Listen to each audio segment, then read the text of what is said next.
Hello, everyone. Thank you for attending the Fitchburg Police Department community meeting. We're doing it here at Black Hawk Church today. Just want to acknowledge some of the dignitaries in the room. Alder Randy Udell, thank you for attending.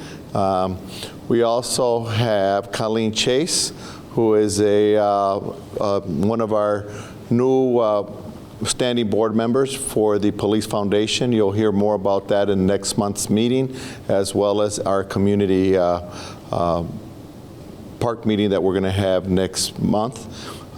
Lieutenant Hartwick and Lieutenant McCarthy there in the back will be speaking more on that presentation. It's part of the National Night Out Week. We also have Deputy Chief Matt Laha, who's here. And thanks to Fact TV for being here for this presentation. I'm going to go off script a little bit. The presentation will be conducted by the lieutenants. We want to continue to have community meetings. I'll say some in Spanish. ¿Sí hablan español o entienden el inglés o quieren que? Okay. We want to continue to have these community meetings. The question is, how do you get notified? What can we do better for you to get notified? The reason why I say that before you answer that question is this is an opportunity for the residents in this neighborhood, being you, to listen to our presentation, hear what's going on our end, but also to ask questions. You may have a problem. If you have a problem in your neighborhood, is it something that we can be involved in? Is it something that we can communicate as a group, fix it? You have an older person that most often attends these meetings, usually from the district. So can they help you? Is there something that we can leave from this meeting and help resolve the problem you have? We can't do that without your attendance. So as much as we want to do this, we need you for that piece. I'll give you one example. It's the Fitchburg Star. There's an article in the Fitchburg Star paper after the 4th of July. Did anybody read that paper? Do you know which article I'm talking about? Yeah. The ATVs in one of the parks. Mm-hmm. The police did not respond, according to that article, and nothing was done, only a couple of blocks away from the Fitchburg police station, and let's fire the police chief. I got no problems with that article. But I would want that person who authored that article, where's their presence in the meeting? Or where are they in a common council meeting expressing their frustration? I can tell you that we did not receive a call for service after I read that article. There was no call for service for us to respond, at least based on that name and that information. Could have been called on another one. I don't think we got any call for police for that piece. But sometimes people's perception becomes their reality. And if we can't come together and convene and discuss some of our perceptions, some of our problems, we're never going to find out the facts, and we're never going to fix things. These meetings are important. So I say that now to ask you, and I'm going to go one by one, how did you know about it, and what can we do better to advertise these meetings that we have every month? Sir? I know, with my family. I think I was the instigator. I saw it on Nextdoor and Facebook. And I'm assuming that you see those two websites, or you visit those websites, social media sites regularly? But they don't. Okay. So I told them. So for you two, what sites how do you stay informed of what's going around in your environment or your city or your neighborhood? I watch the YouTube channel, the Fact TV YouTube channel. I'm subscribed, so I mean, if it's in one of those meetings for the city of Fitchburg, then I might hear about it that way. Okay. I also check the city of Fitchburg police website every once in a while because I want to see when these meetings are, and I only saw like the first 4 of the year listed on the website for some weird reason. I didn't see anything after, like, I don't know, I think it was April. Okay. We'll take note of that. Anything? How about you, sir? I just trust them to keep me informed. Okay. Sir, how did you find out about this meeting?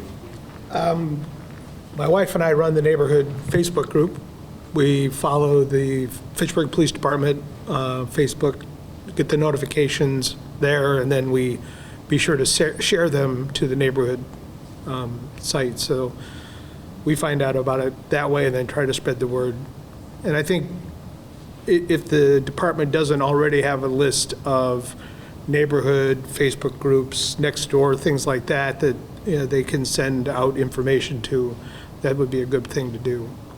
I hear multiple complaints in the Facebook group, but then people don't always show up here, so we're representing, the complaints that we've heard in terms of traffic and speeding, and, but we shared the meeting a week ago, and then I shared it again yesterday just to say, hey, this is your opportunity to come out and to talk. I wonder also about having a police presence on some of the Facebook groups, not like stalking kind of thing for trouble, but just to know, okay, these people are complaining about speed, or these people are complaining, we've got daycares in the neighborhood, and what are they hearing as complaints? Thank you. Thank you for your input. We're going to work our way over because I think I got some pieces to your response. Okay. No, it's so we live in this neighborhood right here, Crescent Crossing. I don't know if that's the neighborhood you're talking about on the Facebook We're in group. Wildwood South. Wildwood South. Yeah. So our Facebook group also has talks about like these meetings and stuff like that. And I'm also subscribed to the Fitchburg Star, it's the newspaper. But I've been mostly looking into what they're doing on the road right here on South Seminole, and so that took me to the website, and I was looking at their agendas and minutes, and I saw this. And we're new to the area. We just bought our house, so we just want to stay kind of included, see what's going on, and stay informed. But yeah, so like newspaper, Facebook, and the website. And then we follow you guys on Facebook too, the Fitchburg Police Wisconsin, so we like to stay informed. And I think it's important, and we think it's important, I think. So. Is there anything we can do better for information or putting it out there? It's hard to tell because when I think of police departments, I'm from the South, and like there's not much like, from where I grew up, there's not a lot of like communication between the two. They just monitor. So this new front that you guys are doing is really good. Keeping Facebook, I think, is really good. Maybe, like for this area, having a liaison that doesn't work for the police department, somebody that's just like they care about like the process, and maybe we can reach out to them before they reach out to you. Like have like a spokesperson for that.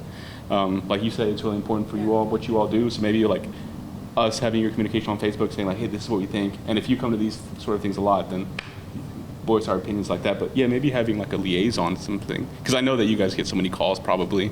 So instead of feeling it all of them to you, we can have one person that kind of composite all of our voices. But yeah, that's kind of what I would say. Anything on wood? No, I think you covered it. First house owners, and we just want to get involved. Stay safe. Congratulations. Yeah, Thank you. Thank you. I know Alder Udell brought up some ideas, so I'll let him answer those ideas. Well, I first heard of the communication from you, your office, and you're always very good about keeping at least council and mayor informed. My suggestion would be, of course, with the association president. Seminole Forest has a strong association. Lacey Heights, I know Colleen, is that point of contact. If you get that information there, they're very good about sending it out to the associations.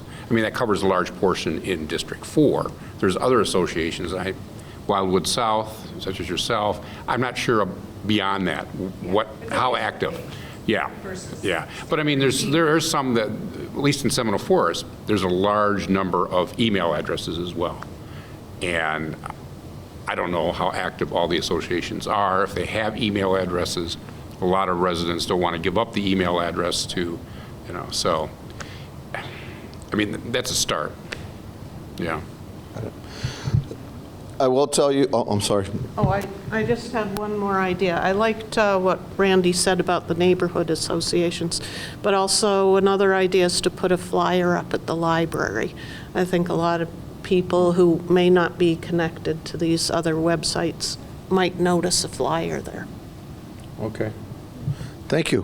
Thank you very much for your input. This is obviously being recorded, so it helps us go back into the video and document what you all just presented. Before I hand off the mic, in my experience, having a neighborhood resource officer, community relations officer, an officer that could go door to door or grab a couple of volunteers and basically go door to door and hand out pamphlets in the neighborhood is a very good way of doing it, but it's very labor intensive. You're going to hear more about our staffing later, but that's another idea. Or hitting the neighborhood captains or association presidents or that piece for communication. Those are also ways to communicate. We're going to continue to strive and work towards getting that information out. I would love to see more people in the community. I have done community walks. I have knocked on doors. I have spoken with people in the neighborhood, and it's a great piece of information for us. And it helps us gauge what we're doing. And many times in the last year and a half, when I have connected with you, the response when we talk and I hand out some of the information of the Fitchburg Police Department, almost always the response is, I had no idea. Well, I've never heard of that till now. And the more we communicate, and I'm not mad about that article on the Fitchburg Star as much as it shows that there's a breakdown in communication.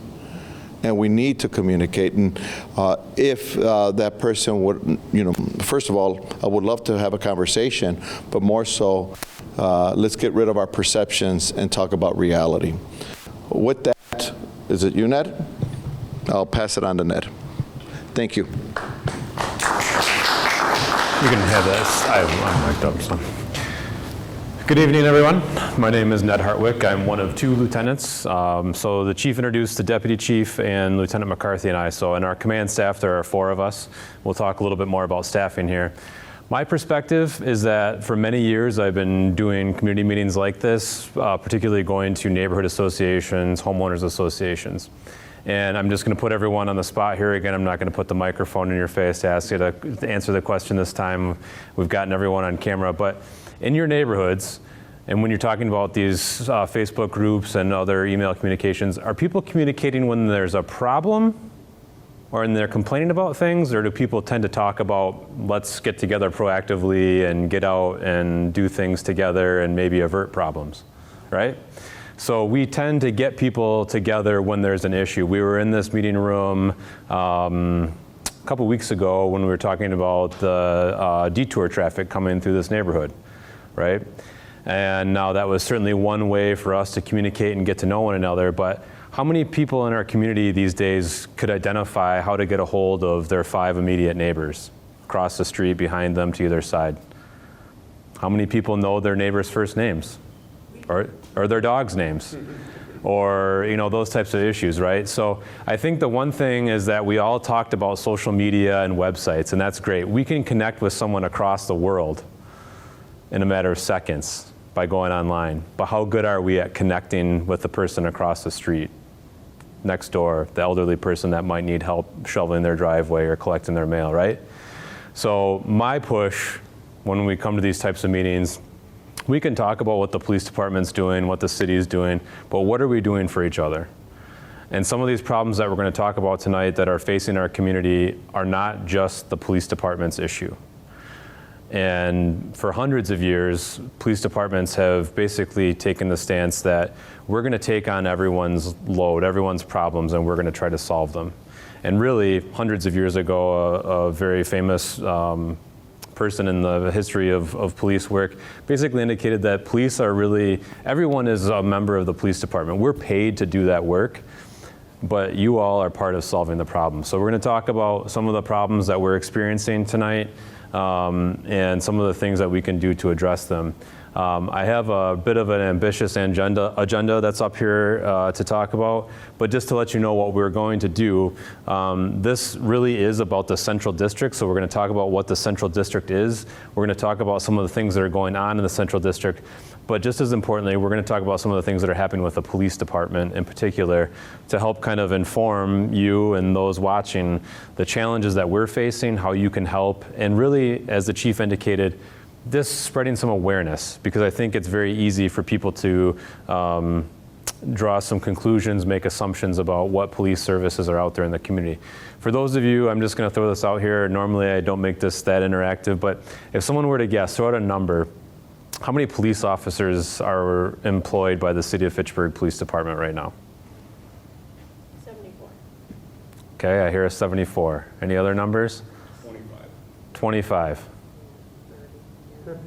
50? All right, so we're pretty... Put me on the spot if you ask. I'm not going to put anyone on the spot. So, better question, more importantly, how many police officers do you think are working right now? If you went home and you called 911 and needed police assistance, emergency police assistance, how many police officers do you think might be able to respond? 15. So I'm hearing numbers all the way from 3 up to 15, right? And so Fitchburg is 35 square miles. And if you think about, you're familiar with the area, we go all the way from Rimrock Road to Verona Road on the Beltline. So that just kind of gives you a little bit, fortunately we don't cover any of the Beltline, but that just gives you a little bit of perspective here. So we're talking about a pretty wide array of numbers here, total and that are working right now. We're going to get into that. Lieutenant McCarthy is going to cover what we're authorized for as far as our staffing and what we actually have working right now, because like most of the world, we have some staffing challenges. And then we're going to talk a little bit about our new police services facility. And really, as the chief indicated, this is your opportunity to ask questions, share concerns, and so we're hopefully ready for all of them. So Lieutenant McCarthy is going to take over here and talk about the police department.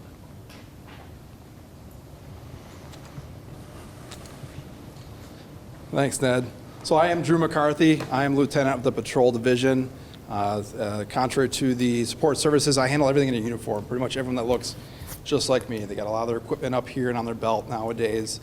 Mostly out of necessity because of all the stuff we do carry. Getting it off our backs we found this to be very important for a long-lasting career. But the uniform services, the people in the police cars that you see coming to when you call for us, you're going to see one of us. So that's the division that I oversee.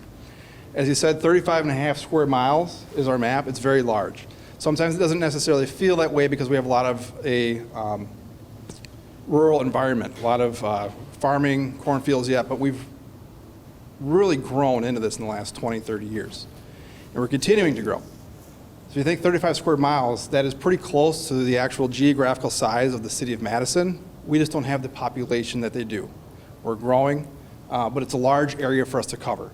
This is reminiscent of some counties where sheriff departments have to bounce around to cover in other parts of the country as well.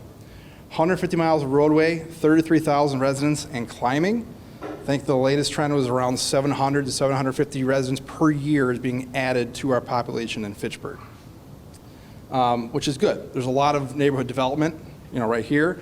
We've got a lot more multi-family housing that's coming in. We're growing. We're becoming a bigger community. We don't have our own school district, but we are part of 3, Madison, Verona, and Oregon school districts. So that presents a separate type of challenge. We're dealing with kids and families that go and spend their time with 3 different groups within the community that we don't have any direct control over. So our relationship building with these school districts and these administrators and the staff that work there is important. This is our structure. We have 55 sworn is our authorized number. We'll talk about where we actually rest today with that number, but we are authorized 55. 4 command staffs, the 4 of us that are here in this room today, 9 patrol sergeants, 5 detectives, and 37 patrol officers. That is the sworn staffing. And here's our shift metric. So we heard the numbers before. We think anywhere between 3 and 15 police officers are on the clock right now. This is what we're typically seeing, either 1 to 2 sergeants if we're lucky, and 4 to 6 officers if we're lucky. Today we have 4 officers and 1 sergeant working our second shift. We consider that our lowest admissible standard. We don't go below that. We will order officers on. With the staffing challenges that we're facing, we don't have 55 sworn. The latest number I believe is we're down 11 filled. Oh, here we go. Perfect. So looking at the chart, this is just our patrol staffing, our police officers, non-promoted positions. You've got just under 2/3 that are working the road. The rest is assigned to other specialty units, or they're just not there. You can see in the red there, 7 of them are unfilled positions. We don't have those bodies here employed by the city of Fitchburg. That takes away from our overall staffing, where we can get up to 6, 7, 8 if we're lucky officers on any given shift. That allows us to do more proactive things, traffic enforcement, directed patrol, meeting with community groups such as this. We would have the opportunity to do a little bit more of that. But you hire someone, you have to send them to the academy after a pretty grueling background process. That takes upwards of 5, 6 months, maybe more, depending on when we actually have a spot we can send them to the academy. They come out of the academy, they got to go to field training. That is another 4 to 5 months process based upon that candidate and how well they're receiving the training. At that point, they finally get off onto their own. So you're looking at anywhere between 7 and 10 months from date of hire till we get that police officer on the road with just the basic knowledge to complete basic job functions. A stat you're not going to see up here, but some numbers I ran today. Of our patrol police officer staffing that are responding to calls now, half have less than 5 years of police experience. The bottom half of that group has less than 1.5. So it's not just a numbers game. You can't quantify experience and you can't teach experience. So when we have as many young officers and we're finding it hard and difficult to continue to recruit and retain officers here, spending 12 months training them gets you someone with very little to no experience. And so they have to learn the job as they go. They don't know all the laws yet. They don't know all the ins and outs. They're still learning to communicate and how we navigate problems in a very complex world that we're in. So it takes time, and that creates more demands on our supervisors who are out there reviewing their cases, checking their decisions, making sure that we provide the best police service possible to you all, and try to fulfill our mission and vision and value statements as best as possible. So we have a scenario here for you, kind of put things into perspective. Again, 35 square miles is a pretty large box we operate in. It's Friday, 5:15, and we have, similar to what's working right now, a sergeant and 4 police cars on the road. That's what's responding. We had a disturbance in the Southdale neighborhood at 5:20. That demands 2 officers and a supervisor as part of the initial response, leaving us with 2 available cars for the rest of the city. 10 minutes later, we get a crash on the remote quarter of our city. We send a 1 officer car to go deal with the crash, make sure everyone's okay, and get the documentation that we're required to do. 10 minutes later, that initial disturbance response we went to has escalated. We don't have control of it yet. Temperatures are still hot. We need another officer to help calm the situation down. In 2 calls in the span of 20 minutes, the entire police force is occupied on 2 remote corners of the city, leaving the rest without anyone else to respond immediately. So what this does is it makes us rely on things like mutual aid for calls that require immediate assistance to an actual emergency, meaning you might get Dane County Sheriff's Office, the Madison Police Department, the Verona Police Department, whoever may be close, and not a Fitchburg police officer. It may also mean that your call has to get triaged. And unfortunately, as important it is to you with whatever your problem may be, if it's not deemed an emergency, it may sit there for quite some time because of the 2 calls we're dealing with. So this is one example. This is not unique. This is not rare. This actually happens quite occasionally, where we have calls that take multiple officers for large periods of time that leave calls pending on the board before we can get to them. That can add to the frustration when you're calling us for help and you want your issue resolved, and seemingly we are not responding to that request. It is not intentional. This is just some of the realities that we're dealing with currently.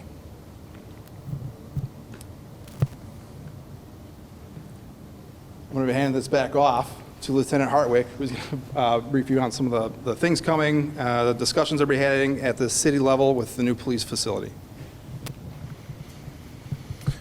So I'm going to briefly talk about this. There's going to be some more information coming out in the near future. How many folks know where our police department is? Okay. Have a general idea. So if you go down Lacey Road, I have to orient myself here, go down Lacey Road, you know where the library is? We're right behind the library.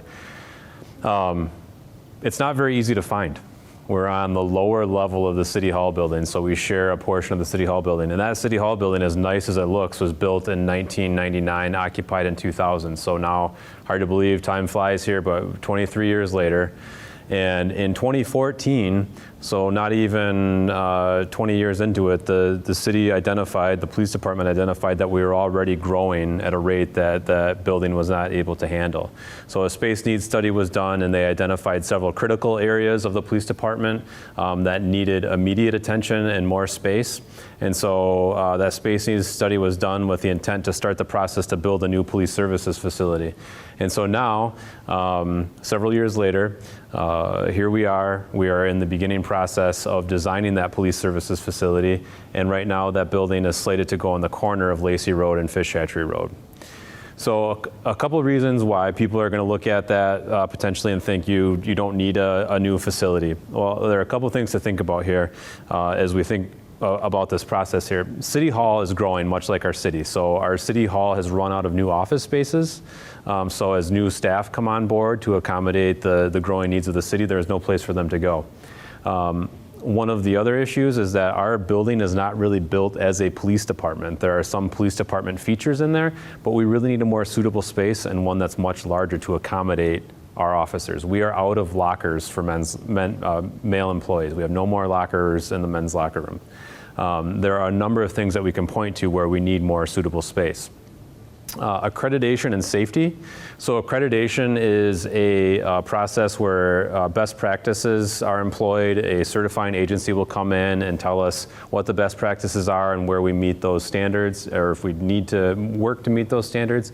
And that helps us with insurance and really creates a safer environment for not only for police officers, but for citizens and visitors to the police facility. One big thing to point out there is that our police cars, up until a couple weeks ago, were all parked outside. So if you call the police for help at 11:30 on a Friday night, and there are other police officers that are out assisting on a call in another part of the city, and that police officer is just starting their shift, they might have had to go out there and scrape snow and ice off that car, let that car warm up before they can respond. So one of the main goals in this new facility is to get all of our cars parked inside so that they're ready to respond at a moment's notice. And also, as technology advances with hybrid vehicles or cars that can be plugged in, to get those cars inside and plugged in to save energy. Which leads into sustainability. So obviously there have been numerous advancements. We have a net zero school in Fitchburg, and there's a desire by the city, rightfully so, to think about sustainability and building practices, and also to take into account smaller things like vehicles idling. Community focused, we would love to host a meeting like this, obviously with more people attending, but in our own police department right now, we don't have the space for that. We also want to make it more welcoming so people know where the police department is, and you can come in and you can feel welcome there and know where to go. And then also, when we talk about our staffing, recruiting and retention is a huge piece of this new facility. It's very nice to have a brand new building when you're trying to attract people to come and work for you. And obviously it also can help keep people there when they have amenities, when they feel that they're valued, when they feel that that facility is designed around them and that they're not working in a colorless, kind of a soulless facility, if you will. So we're going to talk a little bit more about what's going on in your district, but in order to understand what's going on in the Central District, and I'll just back up here too, just so that we all understand what we're talking about. Central District here is a pretty wide chunk of the city. These districts were divided up to help allocate officers so that they can respond to calls more efficiently. And one of the dividing lines, or some of the considerations, were major roadways, and then also population and calls for service. So as you get further south into the Central District, the population decreases, and obviously our calls for service are going to decrease as well. So the one thing to note is that the Central District does kind of go up into the business district to include where Pick and Save is, and the Great Dane and Hatchery Hill up there. So you'll see some numbers that are influenced by some of those businesses. So getting back into some statistics here. Now there's no quiz, so you don't need to necessarily remember the numbers here, but this is just going to show some general trends. So this is call for service data. So anytime someone calls 911, anytime someone calls our non-emergency police number to ask for help or an officer to respond, those are going to be citizen-generated or 911 calls. Officer initiated is something like a traffic stop. I don't ask for a show of hands to see anyone that's experienced those recently, but that's a traffic stop, that's an officer going out on foot patrol, that's an officer that's doing something they're not being called to respond to. And then other encompasses several categories to include someone coming into the police department to report a problem or someone submitting something online. So looking at 2022, that's in entirety there, and then where we stand as of yesterday in 2023. So from my observations, a couple things stand out is that our 911 calls for service are trending up. We're experiencing a few more 911 calls for service. And our officer-initiated calls, despite being in the middle of a staffing crisis, our officers are still out there doing quite a bit of work. So you can kind of see the trend here in the city, and then we look in the central district, and I see something that looks fairly similar. In fact, 911 calls tend to be trending even a little bit higher in the central district.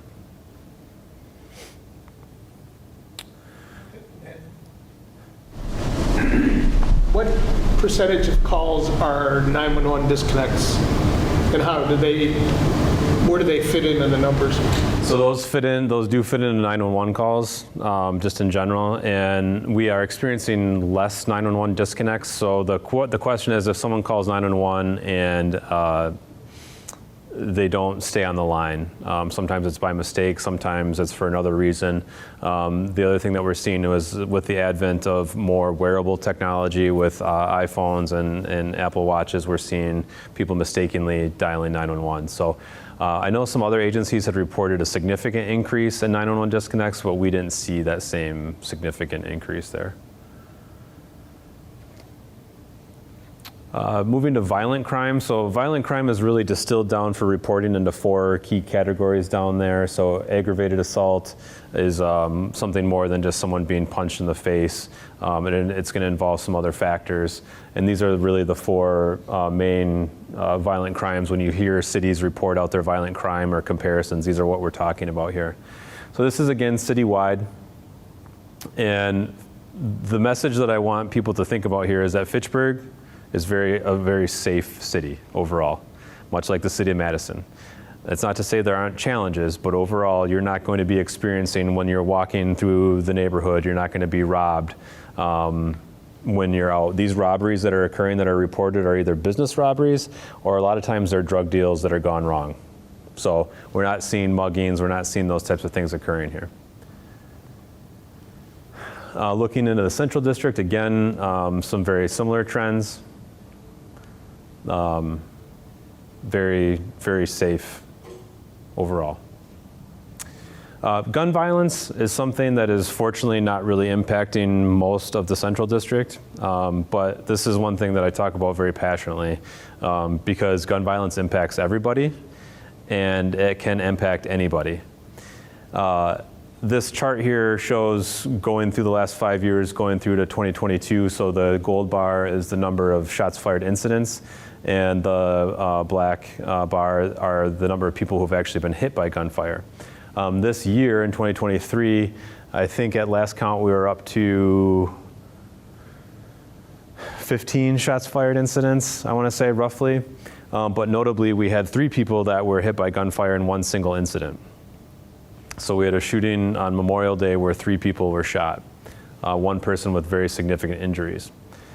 But more frightening for me is that in 2022, there were 66 shell casings, so that means at least 66 bullets were recovered from various shooting incidents, from these 31 shooting incidents. In 2023 alone, we have recovered, I think, close to 120 shell casings. We had 1 incident in February where 28 rounds were fired between 2 people. And this was in a very busy part of the city off of Post Road. And this is another quiz portion of the presentation. How many people do you think called 911 when that happened at 11 o'clock at night? 0. 0 people called, 28 gunshots are fired. No one calls. The next morning, people found evidence of the shooting. And when we started talking to people that next day, what do you think people told us was the reason why they didn't call? They didn't think anything was going to be done. because they'd have experienced so many other gunshot incidents in their neighborhood. Does anyone think that that's okay for a community to think? It's understandable, right? But are we okay as a society, as a county? And when I talk about gun violence, it impacts the entire, I mean, you see, if you watch the news, pay attention to social media, you've seen a couple of significant shooting homicide events happen in Madison. It's not okay. There's no level of gun violence that's acceptable. And we're seeing some of the most simple disputes and arguments that are being settled by gunfire.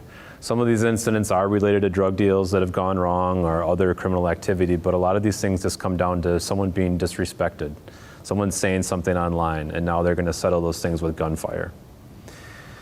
We have been working very diligently with other law enforcement agencies, with the U.S. Attorney's Office and the District Attorney's Office to address gun violence and repeat gun offenders, because you might be surprised to know that a lot of these folks that are picking up guns, they're picking them up illegally, and they're not allowed to possess them. Sometimes they're stolen firearms, but more concerning is we're seeing a number of instances where young people are buying guns for other young people. They're going into Cabela's, they're going into stores, and where places where people are legitimately should be able to buy a gun. They're going in there, they're buying these guns, and then they're turning them around, and they're passing them off to people that are prohibited from having them. So for me, that stands out and is incredibly concerning. Also concerning for a lot of people is property crime. No one wants to have their stuff taken. No one wants to have people coming into their home to take their stuff, and understandably so. And so this is looking at citywide. Larceny is anytime anything is stolen. So that could be something from a store, that could be something from your car if it's parked outside. Burglary is anytime that someone's stealing something, going into a business or your home. The one thing that I will point out is that in 2021, we had nearly 90 burglaries. And in 2022, we were down to 45. The majority of those burglaries in 2021 were into occupied homes overnight. We had young people in our community that were going into people's homes through unlocked doors and open garage doors. They were going into people's homes while they were sleeping to look for their car keys to steal their car. That has declined significantly, but we have seen a pretty steady pace of vehicle thefts. Some of those, I think everyone's pretty familiar, hopefully, with, especially if you own one, the Hyundai or Kias that are rolling around there that have a security vulnerability. And then we also still see a lot of these cars that are being stolen because they're unlocked and their key is left inside or their key fob is left inside. So the good news is that these burglaries are decreasing. The bad news is that auto theft continues, and that we've also seen auto thefts where people are leaving guns in their cars. So it creates a double whammy for us, going back to the gun violence topic. The Central District is really mirroring a lot of the same trends, with burglaries staying relatively low, but we've already experienced the same number of burglaries as we did for the full year last year.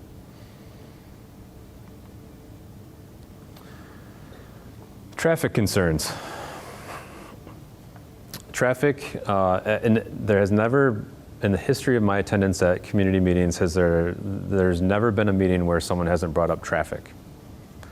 Because when you are sitting on your front porch, you're playing in your yard, whatever it is, the cars look like they're going super fast through your neighborhood, right? And sometimes they are. But the question I always ask people is, did you follow the speed limit on the way here tonight? When you're driving through another neighborhood, or when you're driving, I won't even ask on the Beltline because I know no one follows the speed limit on the Beltline. But when you're out and about, are you driving the way that you expect people to drive through your neighborhood? So I just bring that up to start this conversation here, but what these dots represent are all of the traffic crashes in the last 10 years in the city of Fitchburg. So if I were to tell you that the job of the police department is to reduce traffic crashes and increase traffic safety, if you want to play police chief for a day, where do you deploy your police officers to reduce traffic crashes? I know it's kind of hard to see, but there's dots on top of dots on top of dots on Fish Hatchery Road and on Verona Road up there. Nearly every inch of roadway is covered in one way, shape, or form with a traffic crash, right? So our job is to use data to help inform us, and that data comes from traffic crashes where we're experiencing traffic crashes, and then also when we get concerns from neighborhoods, is to do a study, to put up a device that people don't even realize is there, is to see how fast cars are going. And what we typically find out is that the 85th percentile speed, which is an engineering term, is going to tell you that 85% of the cars are driving at that speed or below. That's a standard that traffic engineers use. Most of those 85th percentile speeds are going to be 30 miles an hour. Now, in every neighborhood that I've gone into, including some of your neighborhoods, there are cars that are going 37, 40, 45, sometimes 50 miles an hour. Now, I think I said I wasn't going to quiz you anymore, but I'm going to quiz you one more time. Who do you think's driving through your neighborhood at 45, 50 miles an hour? Your neighbors. So, again, when we get concerns, we try to be as responsive as we can. Lieutenant McCarthy indicated that sometimes we have to triage calls when you call in and you need help that night. Much like when people call in or they submit forms to the website or send us a message on Facebook and say cars are speeding through our neighborhood, we have to triage those responses as well. We are not going to be able to get cars to slow down in your street by putting a police officer out there. There are three E's to traffic safety, and those are education, engineering, and enforcement. And the enforcement part is really the last piece. So we work really closely with our with our transportation engineer to see if there are ways that we can make your roads safer, modifications that can be made. But I bring this slide up just because I want to talk about traffic concerns, because undoubtedly people are going to ask us about those and what can be done.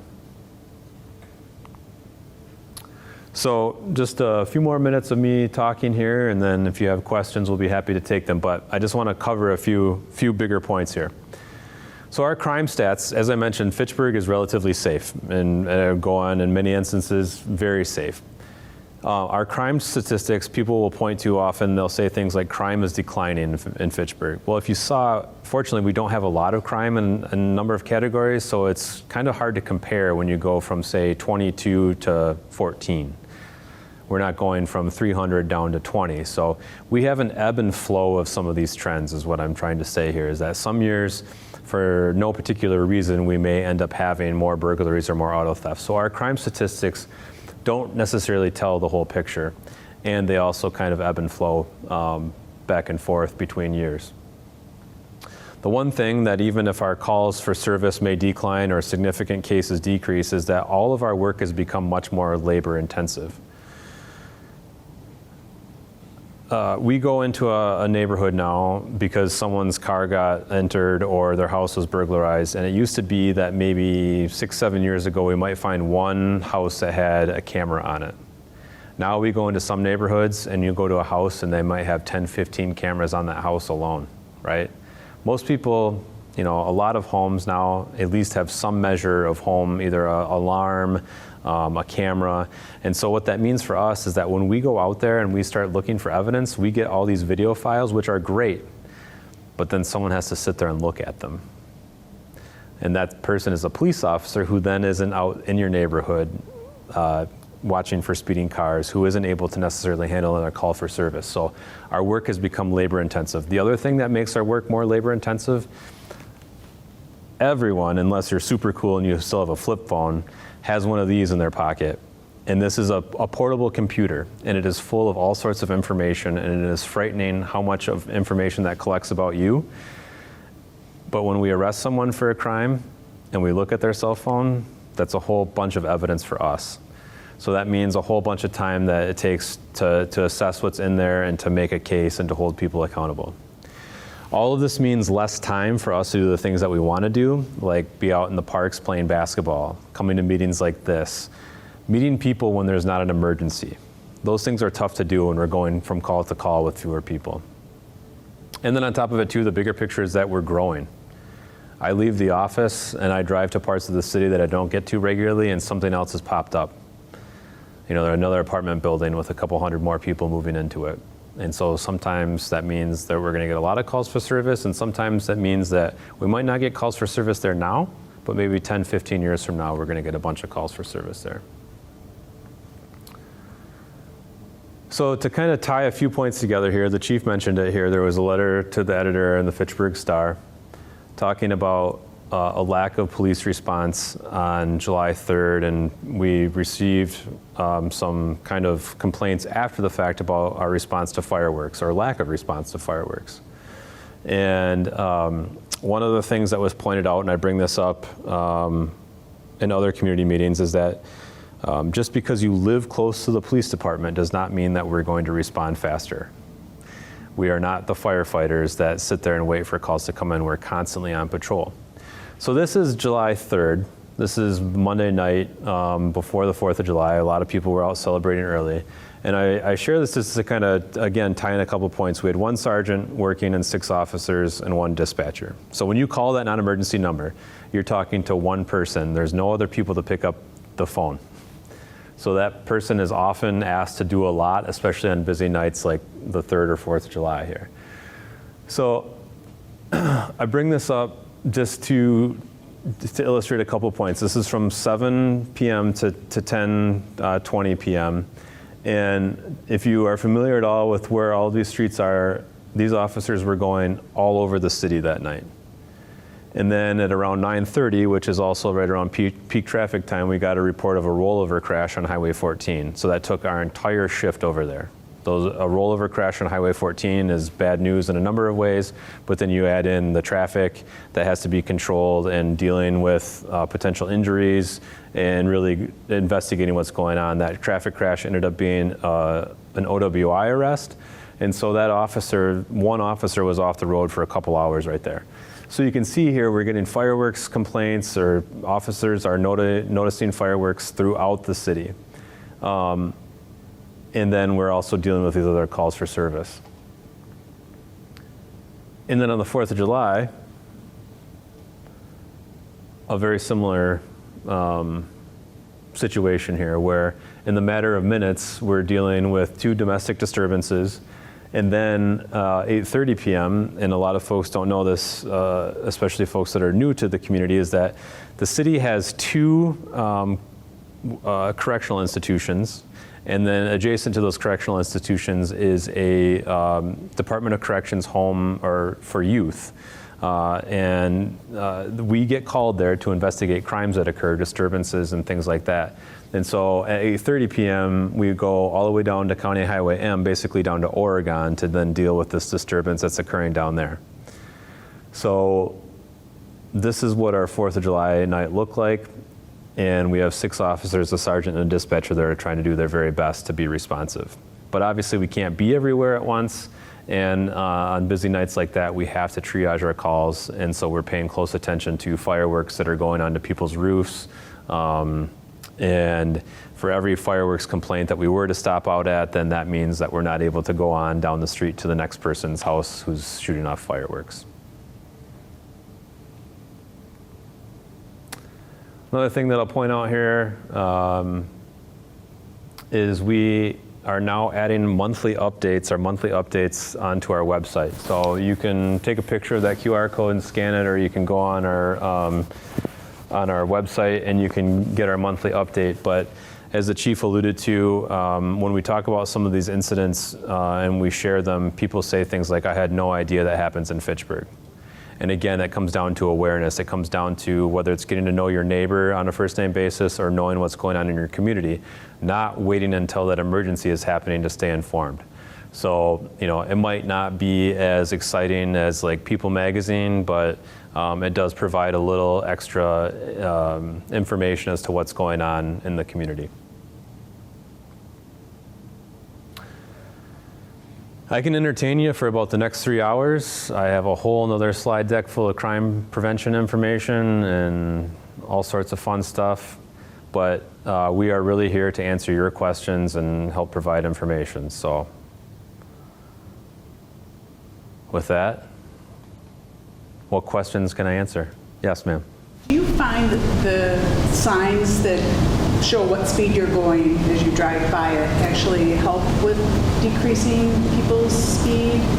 I had neighbors that were asking about, can we buy them ourselves for our neighborhood? So I'll answer the first part of the question. Yes, they do. And the signs that we deploy actually collect, so in addition to displaying the speed, they actually collect data on volume and speed, and then they also show the change in speed. Now, speaking of speed,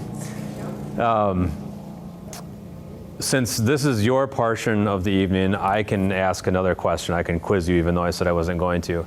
Who do you think, so these signs break traffic down into people who are compliant, people who are kind of speeding, and then people who are really speeding.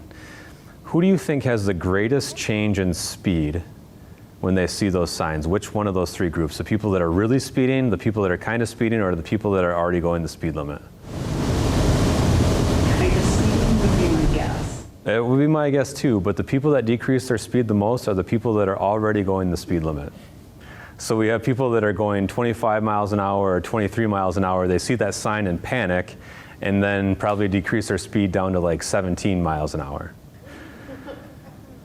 So to answer your question, yes, they do slow people down, but much like police cars, like, so if you drive a certain route and you see a police car there for a week, your chances are you're going to slow down for that week and probably about a week after that, right?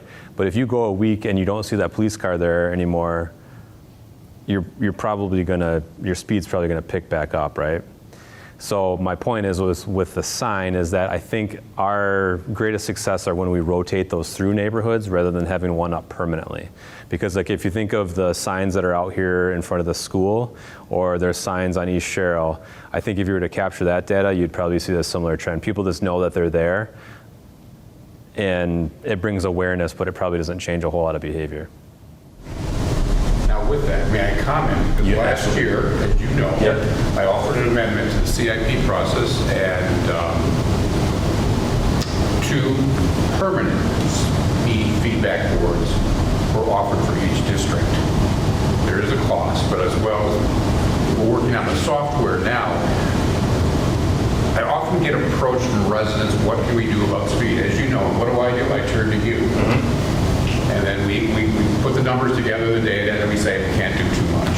So, I mean, I just bring it forward, a permanent. For instance, I'm having an issue on Osmondson Road. What can we do?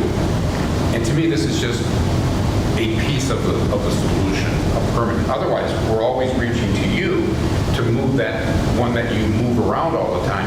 Move it back over to Osmondson. Move it over to Osmondson. And if we can reduce speed, just, I don't know, maybe we're going to avoid an accident. I mean, I think the residents get very frustrated when they see nothing being done. And it's a very solid point. And the one caveat to the permanent signs are streets where it isn't always the neighbors. And Osmondson is a good example. Schumann, this area right here where the signs were added in, where you're not always getting the same people. So those are places where there are other streets. Osmondson's a good example, very wide, where I do think that they have value. Now, when we get the speeding complaints on the smaller streets, I think they may end up having less effect because it's essentially just the same people that are driving through there. And you really have to inform people and get the neighbors to care about the neighborhood really to have the greatest impact. But I agree, Alder Udall here, is that it is something in instances, and it's certainly much more cost effective than putting up something that's going to be controversial as far as traffic calming measures, that to put those up there. And they're permanent in the sense that you don't have to deploy an officer to move it around. And at the same time, collecting data, even if it's taking somebody from 30 to 25 down to 17, I'm all for somebody that's going to go slower. Absolutely. And we're always going to have somebody that's going to go faster, and we may not be able, but if we can try and prevent it, we're just that much further ahead. Absolutely. And so the biggest point is really awareness. It's bringing awareness to the speed. Now, whether or not it permanently changes people's behaviors is a whole other question in the long term, but it really is just bringing awareness to that and then reporting back that data too. So sometimes people will think that cars are going super fast. Sometimes they're not actually going super fast. It doesn't mean we still can't slow them down, but we don't have, unfortunately, and I don't think anyone does, have the magic bullet to get people to modify their behavior. maybe it's just my skewed perception, but it seems a lot of the newer streets being built in the city have speed calming humps and things like that. Obviously, the older legacy streets don't. But those speed bumps do have an effect on how fast people can go. And situations like Osmondson, you know, it's due to be resurfaced soon, I hope, because it's in pretty bad shape. But It is. I would think that those things, I mean, you don't need one every 100 yards, but there are key spots where having speed humps added to those major issues are going to be far better than any kind of a speed sign, which will get ignored over time. Well, what I'm running into is everybody has an opinion on that. You're going to run into a group of people that speed humps don't do anything. Feedback boards don't do anything, but then they'll say, so, you know, I'm not getting a clear direction, clear answer. I can go to Osmondson, I'll let I'll get 20 different answers. But yeah, this is not a police issue, it's a traffic engineering issue, I think. And Absolutely. I hope the traffic engineering department is seriously considering adding those calming devices on some of the older legacy streets where we're having issues like Osmondson. And Richardson. Yeah. So the one thing that we talk about, you know, is that the city has grown in how the city's streets and infrastructure that were constructed, some of which were constructed many, many years ago, they were not intended to handle the type of traffic or the volume of traffic that's out there. And it plays out not only in the residential areas, but you go further south into the rural areas where now the city is growing in every direction, really. And as other cities grow and traffic becomes less desirable, roads become less desirable, you have more people potentially cutting through the city. And so it is really kind of trying to find that balance, trying to find what's going to work for everybody. And so one of the mechanisms that's out there is actually the city has a neighborhood traffic management plan to get the neighborhood engaged and help solve and find the solution that's going to work not only for them, because those are the people that drive through there most frequently, but then also to help keep roads safe for the people that are coming through there. And so as neighborhoods get built to the south, you might have more people cutting through. In some instances, it might just be neighborhood traffic. In some instances, further to the very south end of the city, there's going to be potentially more conflicts with bicyclists. So really, to answer both of your questions, they can be very effective when used in the right situation. And I don't think the city necessarily wants to go down the road of neighborhoods buying them for themselves. But I do think the city, and to the Alder's credit here, are recognizing that they are a tool and that perhaps funding can be put in place to acquire more of those, to have some measure of awareness and responsiveness. Just to follow up on that, you mentioned a key word there as far as engaging the neighborhood, and that is so important. I mean, as an example, in Schumann and Seminole, that was part of the campaign of my campaign of 2020. It was a huge complaint about that particular intersection. And so what did I do immediately was to pull the neighborhood together. And there was a great turnout. And there were many options kicked around. One was the flashing lights like you see in Madison. And then there was a lot of residents up that they were not in favor of that particular method. And so then somebody offered up the speed feedback board, and that's what you see now. But I guess to your point, it's that engagement, the neighborhood engagement. It's not strictly turning to you or the city of Fitchburg and saying, what's the resolution? Yeah. Well, and again, too, just bringing that awareness back to the neighborhood to say, look, we've done this study, and it appears the majority of these cars are coming from our own neighborhood, or, being aware that, hey, maybe instead of using this path to get out of the neighborhood, maybe use this path, or you take this route, and really coming up with solutions, kind of like what we talked about from the very beginning of this, is that there's not a single entity that can solve the entire community's problems, right? It takes everyone coming out, participating in these meetings, sharing their input, their observations about what's going on, and us listening, and then collecting the data and doing what's best for everybody involved. That's kind of find the best solution at the time.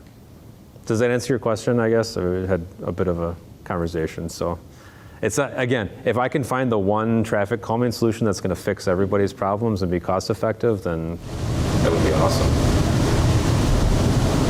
So I have a question about the gunshots fired, the increase in statistics. I'm curious to know what, if anything, any of the police officers here would recommend as far as what our community can do about this.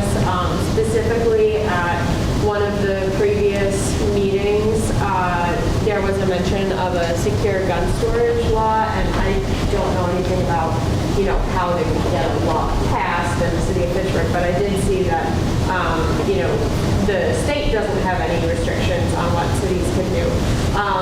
So, for example, would the police department be in favor of having, somehow our city council pass a secure gun storage law or something to that effect, or what can we do about this gun problem? So I think from a city perspective, unfortunately, we're fairly limited as far as legislation and ordinances. I think from a city perspective, what we can do, much like the traffic concern, is we can raise awareness of the issue, and we can look at where a lot of these gunfire incidents are occurring, and they're occurring in neighborhoods that already have a lot of challenges in them. And it really comes down to looking at using all tools that are available. Enforcement and aggressive prosecution when it's appropriate. And then there might be times and places where you may need to find ways to support a community otherwise. People may be struggling to find work, whatever the situation may be, addressing the overall community health and neighborhood health there. The Healthy Neighborhoods Initiative is a great example of the city moving in a direction of identifying areas in need and what they can do to support them. But all of these things have to work together. They're all pieces of the puzzle and all different tools, just like someone that's building a house has a different set of tools for different applications. Again, not one single solution is going to address it. But I think really just as a beginning point, we had an incident that began last June where a young man was stopped by another police department as part of a countywide effort to look for stolen cars. So we're talking about property crime. And in that effort, that person was arrested. They were found to be in possession of a gun that they weren't allowed to have, they weren't legally able to have. And a couple hours later, that gun was reported stolen to our police department.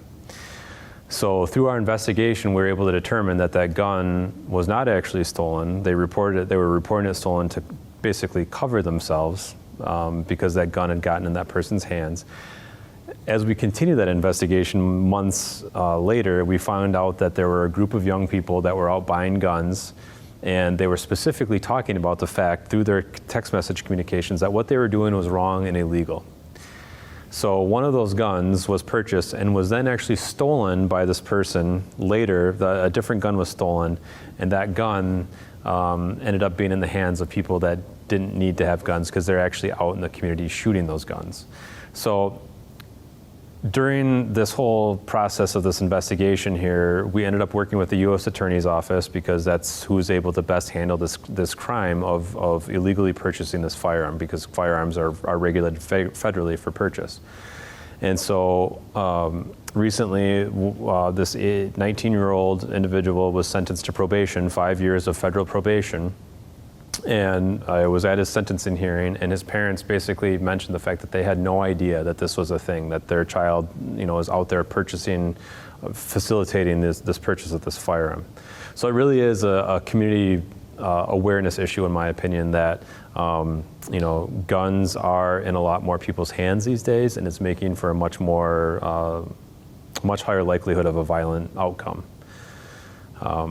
I wish I had an easy answer, again, much like just getting people to follow the traffic laws all the time, where we could make guns safer for the people that are supposed to be, are legally able to carry them and are responsible gun owners, but I don't think that there's an easy answer. Question, maybe this would be for Drew. You hire 10 new officers. What percentage of those officers make it all the way through training into the street? Because when you tell the community that we hired 10 people, not all of those 10 make it all the way through. What is the yield for the hires? Well, I'll start off just by, so when we post a vacancy, when you go on our website and you see that we're hiring police officers, and we hire a police officer, that is really about 2 years before that police officer is out on the street, potentially coming to your house because you called us. They have to go through a hiring process, a background investigation, sometimes the police academy if they've never gone before, so that's 4 months, and then 3 to 4 months of field training, and then you throw in vacation and leave and other things, so that's almost 2 years before they're a fully contributing member. Deputy Chief, do you have a... So if we were to actually hire 10 officers, that would be something that would be amazing. To provide a little context, I'm just doing it so you can do the math easily. From a hiring standpoint, I'll back it up in the process from a hiring standpoint alone. When I applied back in 2005, there was probably 250 to 300 applicants for 7 positions. We have been going through an ongoing recruitment process, so we collect, we're constantly accepting applications, and that's usually something that a lot of departments don't end up doing. They're constantly collecting applications. So as we move along the process, and this opened up, I believe, last September, we opened up this ongoing recruitment process. During that same time, from September, almost an entire year, I think we've only collected a total of 80 applicants over a year's time. So as we collect the applications, at any given point, we bring them in for interviews. At those specific periods, and we usually try to line them up with when there's going to be an academy. There's an academy that usually starts January, there's one in June, there's one in August. So we have kind of 3 times during the course of the year that we can actually run an actual interview process, a hiring process. So we will typically get maybe 25 or so at the first panel interview. Then from that panel interview, then we go down to maybe 15 to 16 for the chief's interviews or for the command staff interviews. And our most recent interviews, we've usually had anywhere in the ballpark of 8 to 9 completely no-show. So we're already down 50% from the chief's interviews. And this is for, at the height of this year, we were down 11 officers. We had 11 vacancies in the city of Fitchburg, which I think equated to 15 to 16 unfilled positions. So it was even worse than the number that we provided earlier. So of those 8 to 9 that we interview from a command staff, we will probably identify maybe 6 to 7 that we'd like to background. Then we get into the background phase. And this is where we face our biggest challenge with those that want to go into our profession is the types of expectations that are placed on you as an applicant. You're coming into an honorable police field that expects details, expects accountability, expects integrity, expects honesty. And when we are not being provided with the information we need as a hiring agency, lack of detail in personal history questionnaires, evasiveness of the information that you're providing, that hinders our ability to hire the right people. Because we don't want to say, okay, yeah, we're struggling, we have 11 vacancies, we'll kind of try to circumvent these systems. We can't, and we're not going to as your police department. We're not going to take away certain standards that we expect, that we know the citizens expect. So we get some people, 6 to 7 of them in the background phase. We usually, within a week to 2 weeks, we're down to 3 people still left. And that's not to say that they're not already involved in 5 other police hiring processes at various points. So over the course of this year, we've run 2 hiring processes, and we have so far hired a total of 2 officers. And we've been down 11 vacancies since the beginning of the year. 3 officers? 3 hiring processes. 2 people hired so far, 2 officers hired so far. We are hopeful that we're going to be hiring 3 more before the end of, well, middle of August when the next academy starts. So, to your point, Once we get an officer on, the rate of success is much higher than the rate of success in our hiring process. We have some very dedicated officers, although the numbers are decreasing as far as the years of experience. We all collectively, the police department, and training is one of those things that I'm very passionate about. That's kind of what I started with when I first came onto the police department. I was a field trainer, firearms instructor, DAT instructor, those types of things. We all want everyone to succeed, and we will make several efforts, probably above and beyond what most departments do, to try to deliver the message to the new officers to get them to succeed, to get them to be productive members of our police department, to serve the community. So once we get them on, we will usually see them succeed. There are going to be a couple times where they're just not, to no fault of anybody's, really. The speed of the police department, the expectations of the officers that have to deal with certain calls, because as Lieutenant Hartwick alluded to before, there are challenges within the city, and there needs to be a different caliber of officer here to deal with those challenges. And some officers, they'll probably be very successful in smaller departments, a little slower paced, but we do expect a lot from officers here, and rightfully so. Yeah, I just don't think a lot of citizens know how long it takes. Right. You know, you got a limited pool to start with, and the yield at the very end, you know, as you point out, is very low. I wonder if the city council knows the yield that we have. And I'm sure most of them, if they're listening, they know what our current yield for officers, where the struggles are in not only the police department, but the entire city is facing staffing challenges.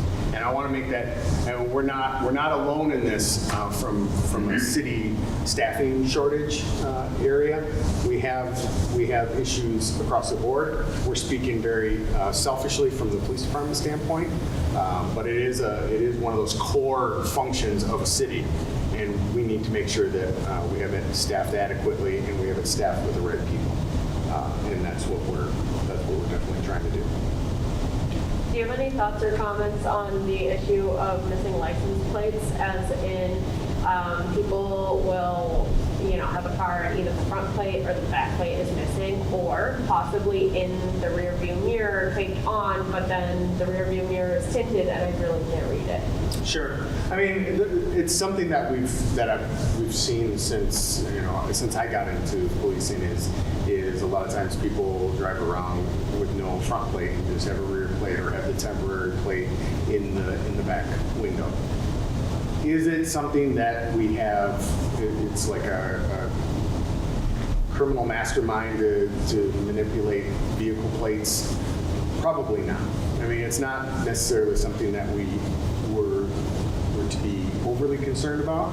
We will see a pattern. If we see a pattern of behavior from a particular person or in a particular area, we'll start asking questions as far as why is this occurring. A lot of times those temporary plates, people buy the vehicle from some private owner and just get a temporary tag and then stick it in the back window. Could there be some other reason for it? They steal it off another car just because they can't afford the registration, and they'll put the temporary tag in the back window, or use a plate that's not valid on that particular car, the car that they're operating.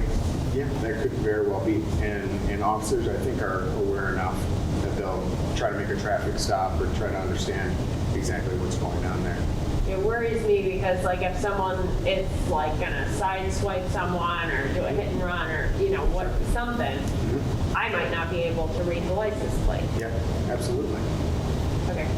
But you don't think it's a priority? And near where we live by Post Road and Leopold Way, you see a lot of cars parked on the side of the road with no rear license plate, no temporary, nothing.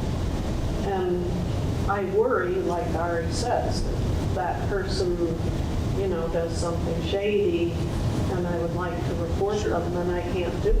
Yeah, no, absolutely, and I think So is there any thought that maybe you should go up there and? well, there's what we can actually do in those particular cases. If we see a car parked on the side of the road with no plates on, Can't you write there's it? not a lot of enforcement action that we can take at that point. Can't you read the VIN number? The VIN? Yeah. I mean, we could, but there's no crime that's being committed. There's no ordinance that says an unregistered vehicle can't be parked on the street. Okay, I guess that. I wish the city would look at adding that to its ordinances. All right, so maybe. So, I mean, there's certain things that in certain situations, we're going to pay probably closer attention to vehicles that don't have plates. But if they're just parked along the side of the road, there's not a lot officers can do at those. All right, we need an ordinance, yeah. Then I had another vehicle-related question, and that's about loud vehicles. It's kind of resolved for now, but for a couple of weeks, we had a guy riding this incredibly loud motorcycle. Like the one that just speeding. passed us. Yeah, like that one. And he was coming by at 5:50 a.m. And he would wake me up every time. And luckily, it seems as though his schedule has shifted because now we actually know who he is. And we recognize it, and he's changed his hours, so it doesn't bother me so much. But if that were to happen again, do I have any recourse?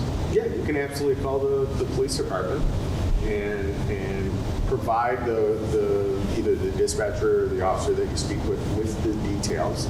So if they can find the opportunity to be in the neighborhood at that particular time as the motorcycle is going past it, and if it does, and it's hard these days to identify what is actually factory exhaust noise. Most people can obviously tell what is too loud and what is factory. So you absolutely, and I think the overall message here is, we got 28 rounds fired and nobody called. If you have a question, if you have a concern, call the police. That's what we're here for, to be able to, because if it's one person and then it turns into 10 people, we can address those community issues because that is our job. So yeah, absolutely. Yes, sir. Can I get your name, officer? Sure. My name is Matt Laha. Matt Laha. Okay. And my question, Officer Laha, is what worries the Fitchburg Police Department the most in kind of like our environment that in 2022, 2023, like, is there something that keeps you up at night that, what kind of situations like that, and are there like rapid response, anything like that? So I think for each member of the command staff is probably a different story. The things that worry me the most is staffing right now. For me, recruitment and retention, providing the training, because my role as the deputy chief is to hire, is to create policy, is to create the training plan for the police department, and to ensure that officers have the experience, the training, the staffing. You ask a night shift sergeant what their biggest concern is, it's probably going to be a little bit different. So for me right now, we are in a staffing crisis, not only for the Fitchburg Police Department, but policing in general. So that is one of my biggest concerns. From a safety standpoint, as Lieutenant Hartwick said earlier, Fitchburg is a safe city. It's those incidents that we're going to have 4 people working, and it's going to be a very critical incident. Those are, because of the lack of staffing, those are the things that are going to keep me up at night. Knowing that one incident will completely take out our entire police department because they're going to be focused on that, and that's not going to be enough people to handle that situation. I'll just jump in too on that one, if you don't mind, since you indicated that something that's different for all of us here. So we are very fortunate here is that if a big incident, an active threat situation, it's a school or a business, we are very well trained. And no matter how many of us are working when that incident happens, we're going to handle it appropriately. We work very closely with our fire department, especially in those types of situations. But on top of our training and our ability to handle these situations, we have a number of phenomenal law enforcement partners that are around us. They may not always be able to help us on the routine needs for mutual aid, but several years ago when there was an active shooter incident in Middleton, you had law enforcement officers from all across Dane County that were arriving there within a matter of minutes. So if you work or live here, rest assured that when that incident happens, that it's going to be responded to appropriately.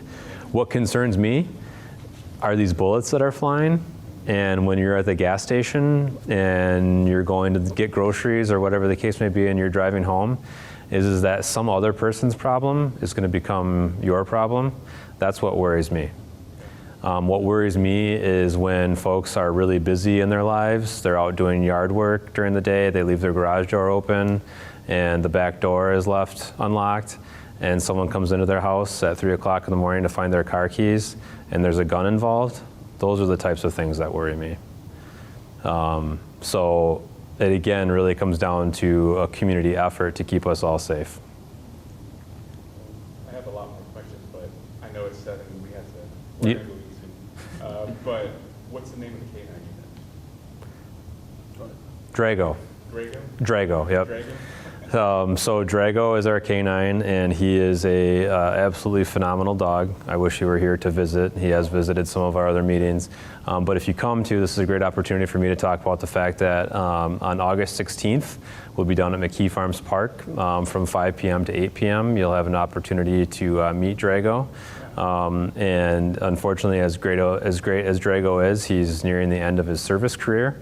So in the not too distant future, you might see some efforts from the police department to add some four-legged friends to our police department. Thanks. I keep wondering, I keep hearing about the staffing shortages and the problems in recruitment, and I was wondering, is there any possibility of raising the budget and, offering recruits more money, or is that just off the table? That would be a better question for your alder, as opposed to, we don't set what our budget is. We can recommend, we can assist with contract negotiations, but at the end of the day, it's city council that sets those numbers. And I can just share just a little bit of perspective. So one of the challenges that all law enforcement agencies in Dane County in particular are facing, so this is a nationwide issue, right? But in Dane County in particular, the Dane County Sheriff's Office right now, they're paying lateral officers, so they're paying officers that may leave our department or another department. They're paying them over $100,000 a year to go and work at their department because they are in such dire straits. Now they have different funding sources and a whole other host of programs there, but to the Deputy Chief's point, those are priorities that are set by folks other than us. I did have, and I think the staffing shortages are much more deeply rooted than just the dollars that we are paying officers, because we try our best as a city to be as competitive as possible from a wages and benefits. I think society has changed to a certain degree. I was recently having a conversation with a relative of mine who went 5 years to get their degree in criminal justice, and they are not going to be a police officer anymore because of the changing society. Whether it's the expectations, whether it's the pressure, whether it's the perception of negative feelings towards law enforcement, all of those things have added up to a certain level where he doesn't want to do that anymore. And that's obviously his choice. We have to try to find a multifaceted way to encourage people to come back to the profession, because as Lieutenant Hartwick stated, we are not bringing the amount of new talent to our profession. We're just stealing from everybody else's agencies right now. So we have to not only maintain current staffing, but we have to bring other people into the profession.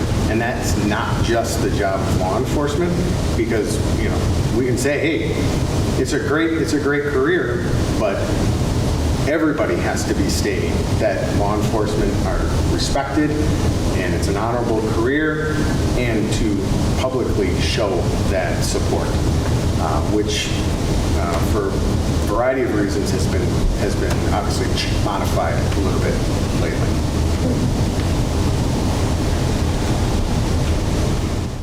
Well, we're standing in between at least a couple people in dinner, but if there are any other questions. Just one quick comment. It may be helpful, Chief. Yes, sir.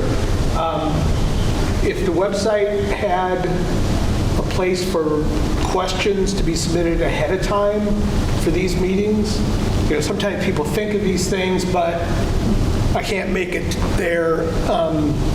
It would be useful, I think, to have kind of a, whatever you want to call the, community meeting question submission.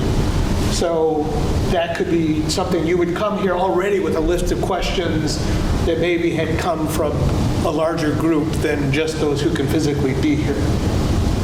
I'll talk to the guy that does our website. These meetings are very important. Obviously, in the leadership. Here we go. Can you hear me? I'm sorry. Great thing. I think we're coming to an end, and I want to thank you all for coming. But to add, your voice matters. We're in a democracy where you have a voice. You can vote, whether it's for traffic calming, for crime, services that your property taxes go for. What I like to see is you embracing that and coming out and letting us know. We will look into that, try to get away where we can ask questions. But we need to be human. We need to come out and we need to socialize. We need to talk. I know emails and the world of social media has taken over, but there's nothing like contact like today. It's very important for police that we establish that community relationship, and we can't do it off the internet. We need to see you in person. And I would say that for the elected officials as well. They need to see you. It shouldn't be, this is what I think you need. It should be, this is what we think we need. So thank you very much for coming. Thank you for taking time out of your day. I hope you can help us spread that message to get out, to come out to common council meetings. Come out and see the police at our community monthly meetings. Get engaged, be involved, and be more up to date on what's going on in your community. Thank you very much, and have a blessed day.